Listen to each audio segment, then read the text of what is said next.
When setting out on the innovation journey, the first thing you've got to do is make sure you understand the challenge you're trying to solve.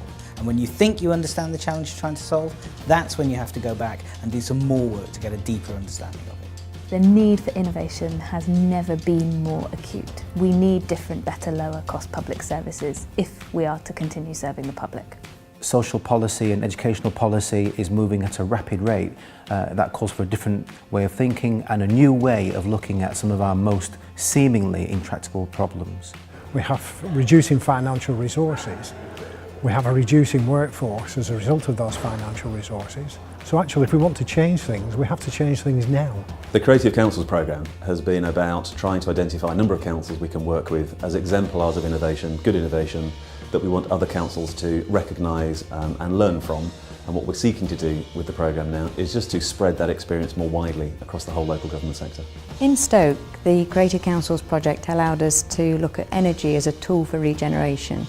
And that was important for the economy in Stoke because a lot of our industry is dependent on energy. But the other thing that was exciting was the chance for the council to generate revenue. The Unify project in Derbyshire has been about trying to fundamentally transform the relationship between the council and the children in its care so that they become aware of what the possibilities for them might be and that we become more ambitious and have higher expectation for these kids. Here in Wigan, we wanted to innovate by connecting adult social care service users into their community in a completely different way. What we found and felt was that people in the community actually cared and wanted to help out and lend a hand, but didn't know how to connect to people who were living around them receiving social care support.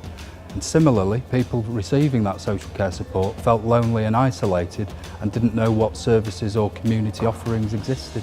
In Monmouthshire, our challenge is to fundamentally reimagine a future, a sustainable future for public service by unlocking the ideas, the creativity and talent, both within our workforce and in our community. It's about people saying to us, this is what's important to us, and this is what we want you to do as our council.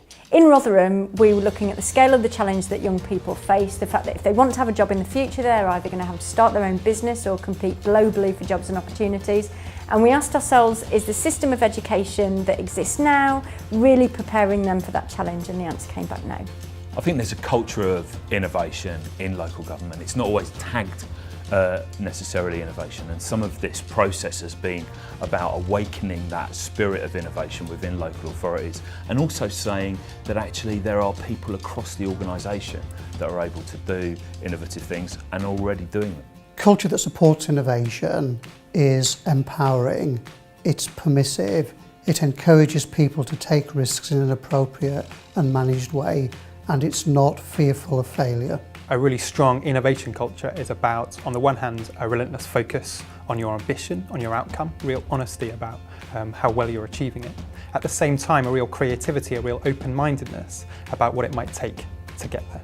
It needs people all to be absolutely focused on getting to the root of what the big issues are in an area. So not being satisfied with what we've done in the past, but being absolutely clear about what are the challenges today and what are the best possible things that we can do to tackle them. Within a team that are leading on driving forward innovation, I think that there are a number of different roles that need to be fulfilled.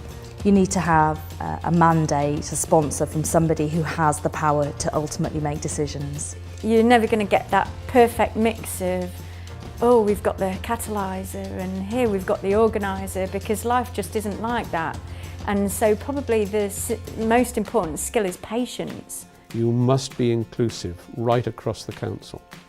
Don't just share your ideas with your cabinet and with your leading group, but bring the other members and the other parties in from the inception. Our motto is kind of fail fast, fail forward. If you are going to fail, do it quickly and you learn, don't you? You learn for the next time around. It's great to have the creative ideas, but the practical stuff is just as important and can sometimes be even more difficult to do. We needed commercially strong individuals, but that commercial acumen needed to sit within procurement, legal, finance, as well as the project team.